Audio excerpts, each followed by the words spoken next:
Olá, meu nome é Luciano Fagundes, hoje é dia 9 de julho, 2 horas da tarde. No programa de hoje vamos falar sobre Google+, vem aí o matador de Facebook ou não? Netflix e Foursquare chegando no Brasil. Tudo isso e muito mais daqui a pouco no Tecno Hour. Olá pessoal, meu nome é Luciano e vamos começar mais um Tecno Hour. Ok, vamos começar então passando os contatos aqui do site. O meu Twitter é Luciano Fagundes. Se vocês quiserem aí, vocês podem seguir e encontrar o programa piloto até agora e esse também no site www.tecnohour.com.br. Se vocês quiserem também, podem mandar um e-mail para tecnohour@tecnohour.com.br ou então enviar para a gente algum link ou alguma informação que vocês tenham interesse no Twitter Tecnohour Links. Então, para a gente poder começar, eu trouxe algumas notícias aqui hoje dos destaques da semana aí. Então vamos ver. Hoje a gente teve essa foi uma semana relativamente agitada, com vários lançamentos aí e situações interessantes aí pra gente. Eu resolvi começar já com a notícia do Google, porque essa semana teve o lançamento em beta aí do Google+. Vocês podem ver aí pela primeira página que a iniciativa já foi meio controversa. Então você vai ter gente que adorou o Google Plus e vai ter gente que detestou o Google Plus. Os grandes fatores aí, o que é o Google Plus para começar? Eu trouxe aqui um videozinho que eu vou deixar tocando, ele está em inglês, mas vou até tirar o som dele, é um videozinho que veio aí da CNET. E aí esse vídeo depois vocês podem dar uma olhada no nosso website, pegar o link para dar uma olhada melhor de como é que ele funciona, que ele faz uma boa explicação de como é que é o Google+. A gente não vai gastar muito tempo no Google+, exatamente porque ele ainda está em versão beta, e é uma versão fechada. Então eu mesmo não consegui ainda ter o acesso, não consegui receber um convite aí para poder começar a brincar um pouco com o Google+. Mas eu vi e acompanhei a mídia internacional aí e, na realidade, a grande sensação do Google Plus é uma novidade de interface de usuário. Eu acho que essa é uma coisa que está caminhando aí e cada vez mais o pessoal de desenvolvimento de software precisa se preocupar com isso.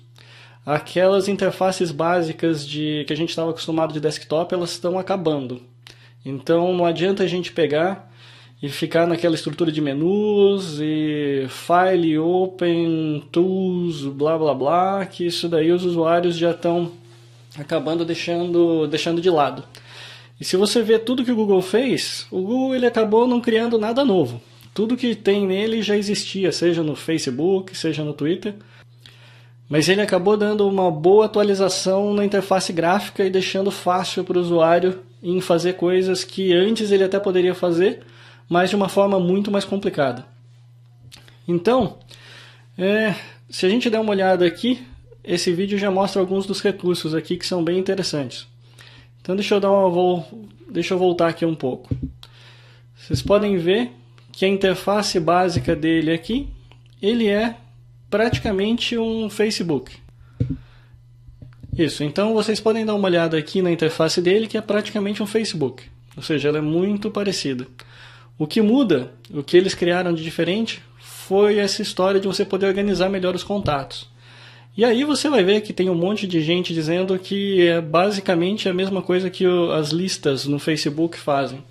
A diferença é que no Facebook você acaba tendo um trabalho danado para armazenar e montar essas listas todas. E aqui o Google Plus você simplesmente arrasta a fotinha da pessoa que você está querendo organizar para dentro de um desses círculos. E esses círculos são justamente os seus grupos, as categorias. Então você vai poder ter um círculo para famílias, um círculo para o pessoal da balada, um círculo para o pessoal do escritório. E aí você vai conseguir facilmente, a interface toda está voltada para você conseguir facilmente enviar mensagens só para determinados círculos. Então você pode mandar também para todo mundo, mas é muito fácil você escolher um determinado círculo e enviar. Então essa, na realidade, é a grande vantagem que você tem aí do Google+. E aí tem algumas features que são realmente matadoras, né? Que na realidade é esse que está passando aqui para vocês agora, que é o Hangout, que eles chamam. Esse daqui ele é um chat de vídeo para 10 pessoas. Eu já vi funcionando no pessoal do Leo Laporte, nos Estados Unidos, eles usaram já em alguns programas deles. E é bem interessante. Na realidade, o conceito todo que eles estão criando é uma coisa para ser bem informal. É diferente. Se você pegar, por exemplo, um Skype e quiser fazer uma videoconferência hoje, seja de grupo ou seja de uma pessoa só, você consegue fazer, mas você teria que explicar para todo mundo, olha, vocês precisam fazer o download do Skype, aí vão ter que criar uma conta no Skype, vai ter que, em determinado horário, ligar seu computador para você poder entrar e a gente poder programar tudo para daí começar a videoconferência. Então tem todo um trabalho envolvido em fazer isso. Já que nesse Hangout é muito mais simples. É como se cada pessoa tivesse a sua própria sala virtual. E nessa sala virtual, a partir do momento que você entrou aí, as pessoas do seu círculo veem que você está ali dentro e podem começar a entrar e participar por vídeo sem problemas. Não precisa fazer nada adicional. Já está tudo no seu browser, simplesmente ligou e funcionou. Acho que esse daqui é o Google já percebendo, tirando um pouquinho daquela mágica da Apple, né? Que todo usuário Apple sabe que o bordão deles é que apenas funciona, né? Ou seja, tudo que você liga em um Mac já está funcionando. Você não precisa se preocupar em driver, não precisa se preocupar em nada.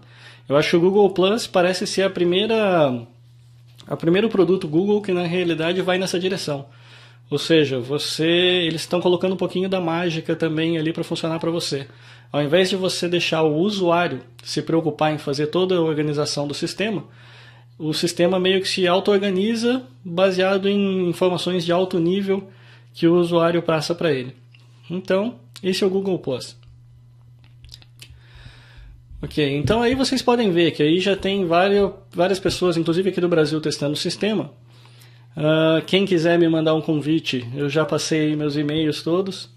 Vocês podem me mandar um convite, eu estou querendo participar também desse daqui e conseguir entrar para o Google Plus para poder avaliar melhor. Mas então, por exemplo, a gente tem aí essa informação do ID Now, que na realidade ele já é um pouco mais cético, ou seja, o pessoal daqui já está dizendo que não recomendam o Google Plus. E em certo ponto eles têm razão. Embora tenham muitas funcionalidades, se você é um heavy user do Facebook e já tem toda essa funcionalidade de certa forma montada com todos os seus círculos, o Google Plus acaba sendo só mais uma rede social para você ter que gerenciar. Então isso não necessariamente é uma coisa interessante. Eu mesmo que tenho que gerenciar já Twitter, Facebook, Orkut, apesar que o Orkut eu já estou cortando já faz um tempinho que eu não estou atualizando. Mas para mim atualizar o Facebook e o Twitter já acaba sendo uma atividade já quase que um segundo trabalho. Então, se eu tiver que consumir aí o Google Plus também para fazer essa organização toda para um terceiro site ainda, eu tenho minhas dúvidas se eu mesmo vou fazer. Na realidade, o que eu vou acabar fazendo é esperar para ver para que lado que o mercado vai e aí pegar o vencedor. Existe o potencial hoje do Google Plus fazer um bom estrago no Facebook? Sim, existe. Agora, a gente tem que lembrar que, na realidade, está para ser anunciado aí também uma integração do Facebook e Skype. Os primeiros testes dessa integração aí também já estão acontecendo, a gente já consegue escutar informação na mídia. E também parece ser uma coisa bem interessante, onde eles vão conseguir fazer video chat e tudo mais. Mas um serviço acaba... Na realidade, nenhum dos dois serviços acaba fazendo tudo o que você quer. Porque, até onde eu sei, o Skype vai oferecer video chat, mas somente de unidirecional, né? Tipo, uma conversa para duas pessoas. E o Google Groups, aqui o Google Plus, ele já está oferecendo então para múltiplos usuários. Então isso pode ser uma boa razão para você entrar para o Google Plus. Então, talvez você acabe tendo informação dos dois lados. Você mantém às vezes o seu Facebook, porque lá é onde todo mundo está. E você talvez venha e mantenha aí o Google Plus para usar essas funcionalidades adicionais, caso você precise. Porque afinal de contas também não é muita gente que usa videochamada hoje. Então aí você tinha tirado então essa informação então aqui do ID Now. Aí já começaram as primeiras brigas, né?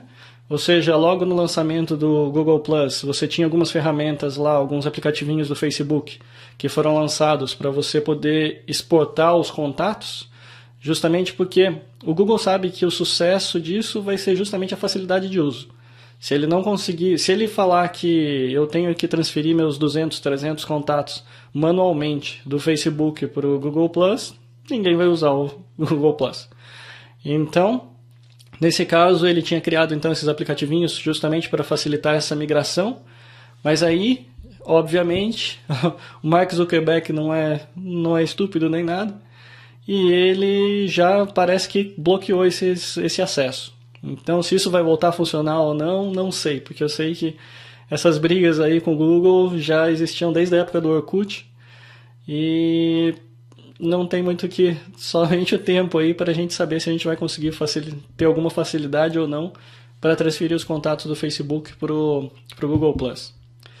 E aí, como toda boa versão beta, o pessoal também já começou a descer a lenha aqui com relação a problemas de privacidade e probleminhas diversos que são encontrados no sistema. Eu nem vou entrar muito em detalhe nesse caso aqui, uma vez que, por definição, o Google Plus ele é um software beta. E por ser beta, ele tem mesmo erros. Não tem muito o que a gente falar sobre isso. Agora, o principal dessa fase aqui dessa notícia é justamente que eles possam acertar o sistema, para daí sim, quando a gente tiver uma versão final, aí sim a gente pode realmente fazer os prós, contras, comparação de facilidade de uso, como é que ele funciona com o Facebook, e aí sim a gente consegue ter um parâmetro real. Por enquanto, praticamente qualquer coisa que você falar que isso é ruim ou isso não é ruim, a resposta básica é a mesma. Vai ser resolvido na versão final. Essa é a resposta básica, então não tem muito o que se preocupar. Agora, ainda referente ao Google, mas uma outra coisa interessante aqui que apareceu foi justamente para o pessoal que usa o smartphone Android. Porque o Google Maps ele foi atualizado agora recentemente e o principal é que ele consegue trazer informação aqui para a gente de tráfego, né? E aí, no caso, tanto de tráfego daí de automóvel, mas também agora informações sobre metrô, trem, tudo isso no smartphone. Então, e tudo isso atualizado com dados do Brasil. Então essa que foi a última notícia aí que eu queria deixar para vocês com relação ao Google Maps, que eu não sei, ainda não chegou, essa atualização não chegou ainda no iOS, mas ela já está aí disponível para o pessoal que tem Android e provavelmente agora começa a ser, uma vez que está disponível o serviço, ele começa a passar para as outras plataformas também. Mas é importante pelo menos a gente ficar sabendo aí, para quem tiver já informação e já saber, já tiver alguma opinião sobre é bom, vale a pena ou não vale, a gente pode daí conversar sobre isso. Se alguém quiser passar alguma informação sobre a experiência que teve aí com o Google Maps novo, pode entrar em contato com a gente no TechnoHour e dar seu depoimento aí. Falamos bastante de Google. Ok, agora vamos fazer uma pequena pausa, só para eu poder mostrar para vocês um pouquinho do software do nosso patrocinador de novo, da Bobs2Go. Então vamos lá, trazer o iPad para a tela. Então o software que eu queria mostrar para vocês hoje é um dos softwares que eu gosto mais, que é o iTunes. O iTunes ele é um software para fotografia. Então a gente desenvolveu, ele foi desenvolvido para iPhone, mas como vocês podem ver, principalmente aqui no iPad 2, ele consegue rodar com todas as funcionalidades. No iPad 1 você consegue rodar também, mas obviamente você não vai ter a funcionalidade de câmera. Então, para que ele serve? Bom, o iTunes ele é feito para te dar acesso fácil a diversos filtros e também para fazer cartões e efeitos digitais nas suas fotos. Então, eu vou buscar aqui algum projeto que eu já tinha montado. Vamos fazer o seguinte, vamos pegar alguma coisa da biblioteca de fotos. Então eu vou pegar aqui alguma foto que eu tirei lá nos Estados Unidos mesmo, que foi durante lá o WWDC. Então, vocês podem ver que se eu quiser dar um preview, eu posso dar um preview aqui na foto toda, dando um double click. E aí quando eu voltar eu posso aplicar agora vários efeitos. Então eu posso colocar, por exemplo, balões. Então tudo isso daqui disponível já na App Store.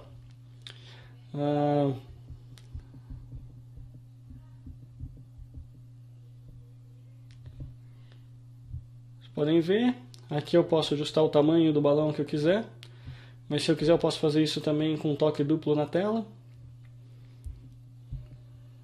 Então eu posso customizar minhas fotos do jeito que eu quiser. E se eu quiser também começar a trabalhar com efeitos, eu posso. Então eu posso colocar aqui algum efeito, por exemplo, de destaque em preto e branco, que é um dos que eu mais gosto.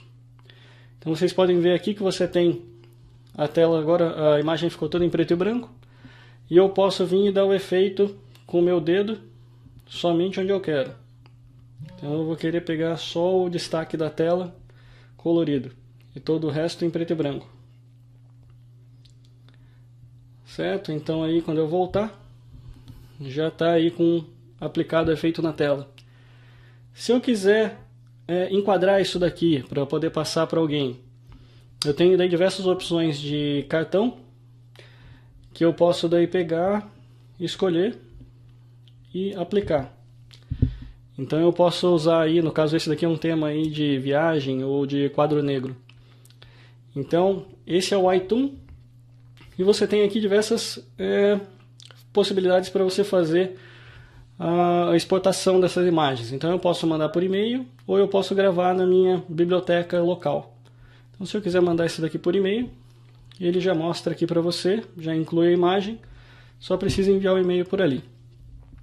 Ok? Então esse é o iToon e ele está disponível na App Store.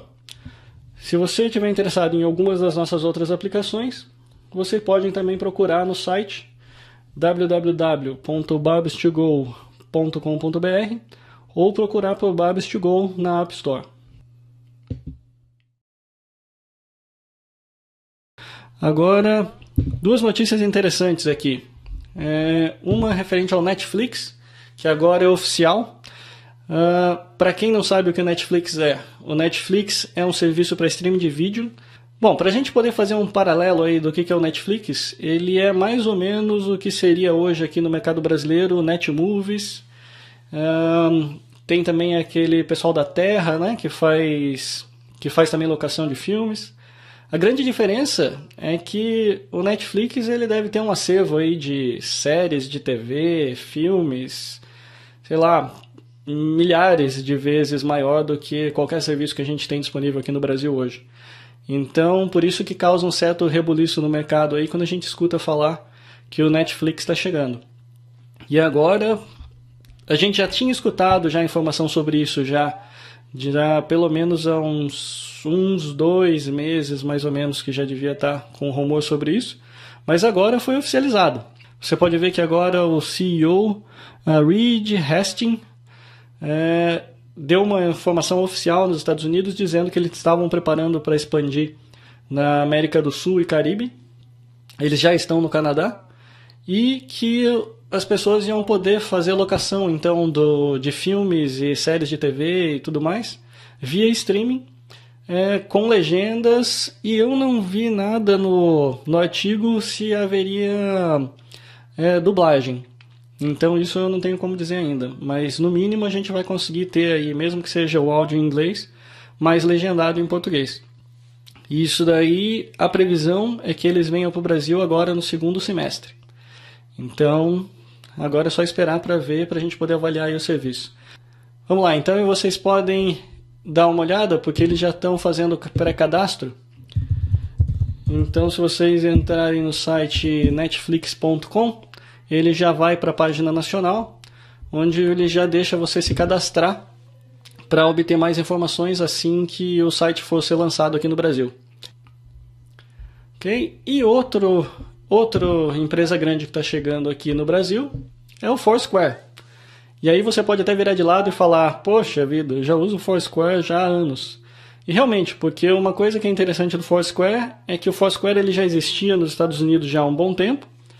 Ele é um site que serve para você fazer... Basicamente você faz comentários, são pessoas comuns fazendo comentários e análises sobre lugares.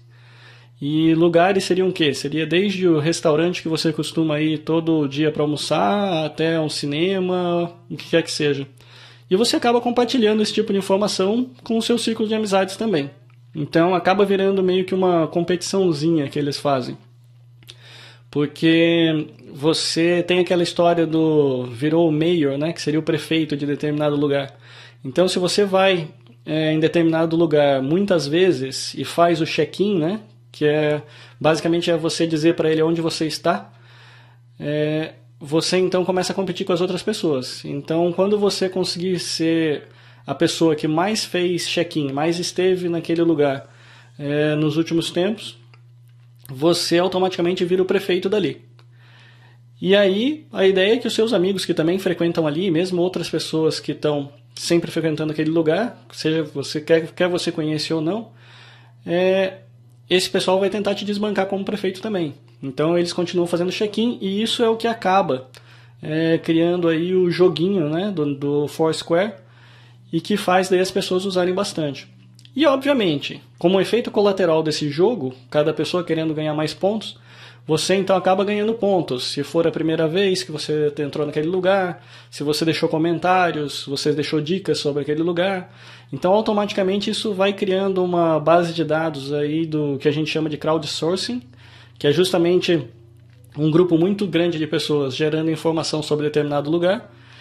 E com isso você consegue então criar uma base de dados geográfica que consegue te dar muita informação interessante. Porque daí você não está tão submetido mais àquela informação só do marketing. Você tem como chegar em uma determinada cidade, entrar no Foursquare, fazer uma busca para ver quais são os restaurantes que você tem próximos de você. Se eu não me engano, eles trabalham num raio até de 10 quilômetros. E quando você escolher um determinado restaurante, você consegue ver inclusive a popularidade do serviço. Se as pessoas gostaram, falaram bem, falaram mal. E aí o mais interessante ainda, que é a parte empresarial aí do Foursquare. Independente desse joguinho estar acontecendo, as empresas conseguem fazer promoções daí muito mais específicas e focalizadas nos clientes. Porque elas vão conseguir agora fazer uma coisa do tipo, olha, se você fizer check-in com 3 amigos no France Café, você vai ter direito a receber um café de graça. Ou se você trouxer 3 amigos no Cinemark, você consegue assistir um filme de graça. Então, esse é o conceito empresarial, é a forma de você, o que a gente fala em inglês, monetize o produto, né? Ou seja, essa é a forma como você consegue fazer esse produto que é de graça para os usuários começarem a gerar algum tipo de lucro também. Então, legal. Então, você provavelmente já deve até usar o Foursquare, mas agora só para seu conhecimento, você vai ter aí então a página do Foursquare então também em português, com promoções e tudo mais, agora focados ao público brasileiro. Que até então a gente usava o sistema, conseguia ver dicas, conseguia ver tudo mais, mas não tinha muita gente usando ele efetivamente para criar promoções e trazer benefícios adicionais para os usuários. E a partir de agora você tem. Então agora o Foursquare já chegou oficialmente no Brasil. Ok, vamos para o próximo. A banda larga. Vai chegar a banda larga para todo mundo. Esse também é outro ponto de polêmica. Aqui essa notícia veio do IDG Now, que fala que a PNBL, né, o Plano Nacional de Banda Larga, internet de 1 mega a R$ 35,00, não é vantagem nos principais mercados. Bom, isso daqui já era de se esperar, né?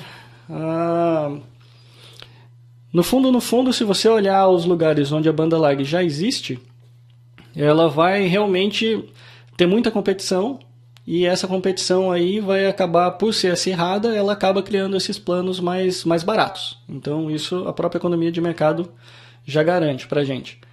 Agora, a vantagem desse plano na realidade vai ser a hora que você conseguir incluir o pessoal que está excluído. Ou seja, A vantagem desse plano vai ser na hora que você conseguir trazer os municípios pequenos e as regiões aí mais remotas para conseguir fazer parte aí, conseguir ter o acesso à banda larga e num custo também baixo. A preocupação que eu tenho com relação a esse plano é mais relacionada à infraestrutura do que essa briga por preços ou inclusão ou exclusão digital. Porque o que vai acontecer aqui é o seguinte, se a gente não tiver uma boa infraestrutura que consiga dar vazão nesses dados todos, você vai começar a ter então um apagão da banda larga, né? Porque com todo mundo usando, a gente tem que imaginar mais ou menos assim. Quando a gente fala em dados e computadores, a coisa fica meio abstrata. Mas imagine que seja como se fosse um cano de água. Se aquele cano ali ele tem uma determinada vazão, se eu começo a plugar um monte de torneira ali, vai chegar uma hora que vai faltar água para todo mundo. Ou seja, eu tenho um recurso limitado. Esse recurso aí para fazer esse tráfego de dados, ele hoje é um backbone que tem a capacidade de alguns, gigabits por segundo. Se a gente abrir essa banda larga para todo mundo sem melhorar essa infraestrutura, adicionar alguns gigabytes aí de capacidade no backbone, é bem possível que a gente vai pagar por 1 mega e vai receber 128K. Então essa é a maior preocupação que eu tenho aí com relação a essa notícia.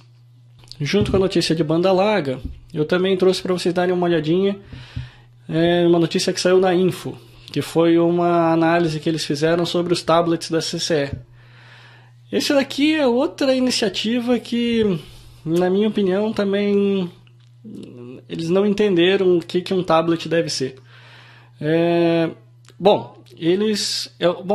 O tablet em si, se você olhar o equipamento, ele tá legal, eu não vejo um grande problema. Eu não cheguei a analisar ele na minha mão, mas pelos vídeos que eu vi, eu acho que ele não tem nenhum grande problema. Agora, você colocar um tablet com o Windows 7, nem a Microsoft está fazendo isso. Eu não sei o que a CCE resolveu fazer, mas a verdade é o seguinte, né? Então eles vêm com toda aquela conversa de que, olha, é interessante porque as pessoas já estão acostumadas a usar o Windows. Poxa vida, eu fui devo ser um dos 3 usuários que algum dia compraram um tablet que foi, se eu não me engano, um computador da HP, que na realidade ele era tipo um notebook, né? Com tela sensível ao toque, que eu até tenho ele aqui em casa, que ele justamente roda o Windows. Aquilo ali é quase impossível, é ridículo você tentar usar a interface do Windows com toque. Tudo bem, a Microsoft diz que dá para fazer, os botões são grandes, dá para você usar, mas, digamos assim, se a gente pegar o modelo do setor, que é quem é o mais vendido, né, o melhor tablet aí de todos até agora, reconhecido mundialmente, o iPad. O iPad ele conseguiu fazer isso por quê? Justamente porque a Apple pegou, reduziu o macOS em todas as funcionalidades dele, de forma a criar um sistema operacional novo que fosse especificamente utilizado com toque. E isso gerou o iPhone OS, que agora é chamado iOS, que é o que roda no iPhone, no iPad.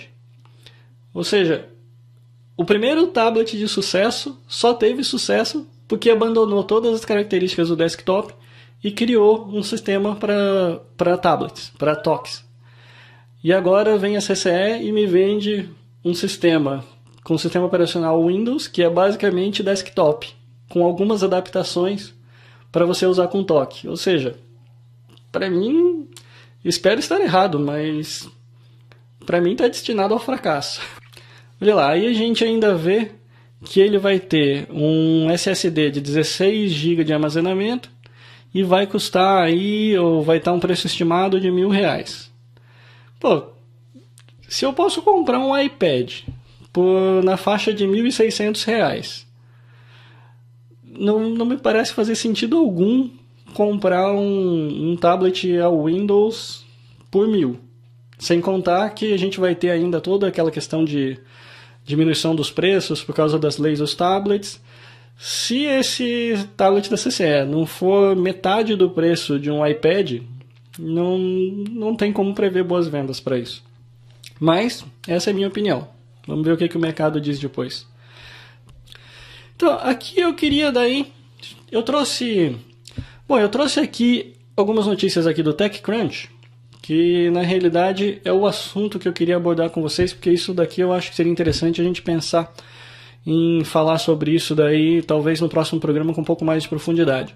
Deixa eu traduzir aqui o título para vocês, porque eu acho que isso é importante para já levantar um pouquinho a bandeirinha amarela aí para quem nunca ouviu falar dessa informação ainda. Que o Bing Gordon, ele é um ex-executivo, né, um ex-CEO, se eu não me engano, deixa eu ver aqui. Ele é um ex-executivo da EA, que seria aí a produtora, na realidade é a EA Games, né? Você tem a EA Games, a EA Sports. E ele está dizendo aqui, no artigo aqui que ele é o assunto, ele está falando que todo gerente de startup, né, todo fundador de uma startup, deveria entender o gamification. E esse daqui é um assunto que eu quis trazer justamente pelos comentários que eu fiz agora há pouco com relação ao Foursquare. Por quê? Porque vocês viram que o Foursquare ele gera aí uma informação gigante de dados geográficos, né? Ou seja, ele consegue coletar por todos os lugares que você anda. E mais importante, não é simplesmente saber onde você esteve, mas saber que você esteve em determinado restaurante, se você gostou, se você não gostou, se você recomenda, se você tem dicas, se você tem fotos sobre ele. Então, no fundo, embora ele seja uma ferramenta gratuita, se eu chegasse para vocês com um clone do Foursquare e falasse assim: por favor, amigos, eu cheguei aqui, eu tenho essa ferramenta e eu preciso que vocês se voluntariem, eu preciso de muitos voluntários porque eu preciso criar uma base de dados geográfica e eu preciso que vocês então comecem a andar por aí, preciso que vocês mandem coordenadas de GPS dos seus aparelhos de telefone celular para a nossa base de dados que está aqui nos Estados Unidos ou onde quer que seja.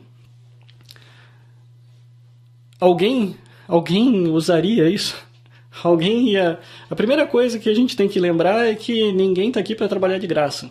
Ou seja, a primeira coisa que você falaria para um CEO desse era: cara, contrata seu pessoal e põe eles dentro de um carro e manda eles sair por aí coletando dados.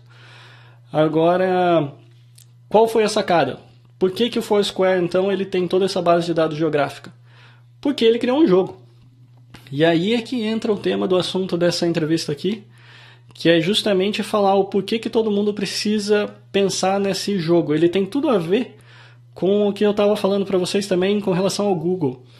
Não adianta mais fazer interface visual chata, interface visual feia. Isso daí era da época em que as pessoas tinham que trabalhar e a informação vinha sempre de cima para baixo. Ou seja, vinha um gerente ou um departamento de IT, colocava o computador na frente da pessoa e fala: você senta aqui e você vai começar a fazer o trabalho aqui. Hoje isso está acabando. Hoje a gente está chegando com a época em que as pessoas trazem os seus aparelhos celulares, trazem seus tablets. Se ela não gosta de usar o Windows, ela vai conseguir usar o Mac. Se ela não gosta de Mac, ela vai ter a opção de usar o Linux. Se não gosta do Linux, vai poder usar o Windows. Seja em computadores fornecidos pela própria empresa ou por computadores que ela mesma vai instalar na casa dela. Então isso está acabando. Então esse software que a gente tem, que é só um monte de janelinha feia ou terminal preto com letra branca, que as pessoas eram forçadas a usar, isso é um dia que no futuro próximo não vai poder ser desse jeito mais.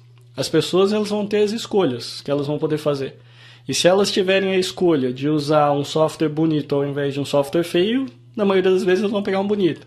E principalmente, se elas forem ter a escolha entre um software fácil de usar e um difícil de usar, não dá nem para imaginar qual vai ser a escolha delas, né? Então, essa história de você conseguir gamificar alguma coisa está justamente relacionada com isso. Ou seja, você precisa conseguir criar uma interface gráfica, seja que permita você criar algum tipo de jogo social, ou que você consiga fazer algum tipo de interface intuitiva que as pessoas achem interessantes, porque isso é o que vai trazer o sucesso do seu software nessa nova era de geração de software. Então, se você é uma empresa e ainda não tem bons designers de interface gráfica, então está na hora de você começar a pensar em contratar, porque esse vai ser a onda do futuro. Não adianta nada você chegar com 30 milhões de features e seu usuário não quiser usar o sistema. Se você comparar, por exemplo, o Microsoft Office, o Word, com o Pages da Apple, você vai ver que o Microsoft Office oferece 1 zilhão de funcionalidades a mais. Mas você vai ver que qualquer estagiário saindo da faculdade consegue mexer no Pages e não necessariamente um cara de IT extremamente especializado consegue usar todas as features do Office. Então, esse é o ponto que a gente está falando. Muita gente diz que o sucesso da Apple, em parte, é justamente porque eles eliminam features. Então, ao invés deles terem um sistema com 300 mil features que ninguém nunca vai usar, eles preferem fazer bem feito as 30 features que todo mundo vai usar. E é diferente. Quando você usa um Word e quando você usa um Pages, você percebe claramente essa diferença. Tá? Então, essa era a bandeirinha amarela aí que eu queria levantar para vocês, que é justamente essa história da gamificação. Então, vale a pena que vocês já deem uma olhada aí e já comecem a se preparar para esse futuro aí, que nem é tão futuro, já está bem próximo. Ok, agora para a gente partir aí para a parte final do podcast, agora vamos passar para vocês algumas notícias mais interessantes aqui. Você pode ver aqui então que o G1, que traz a notícia aqui pra gente, que a Feira do Games EGS ocorre entre 28 e 30 de outubro em São Paulo. Então aqui vai ser uma oportunidade interessante aqui de verificar lançamentos, de ver tudo que está acontecendo aí. Como ele está bem para frente, tenho certeza que a gente vai acabar falando mais sobre ele aqui no podcast. Eu separei também para vocês aqui os 15 gols mais bonitos aqui do FIFA 2011. Do pessoal que joga online e tudo mais, que grava e submete lá para EA Games, eles fizeram consolidado.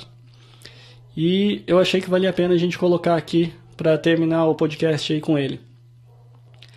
Então lá vai.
Ok, pessoal? Então esse daí é o fim do nosso podcast Tecno dessa semana. Espero que tenham gostado.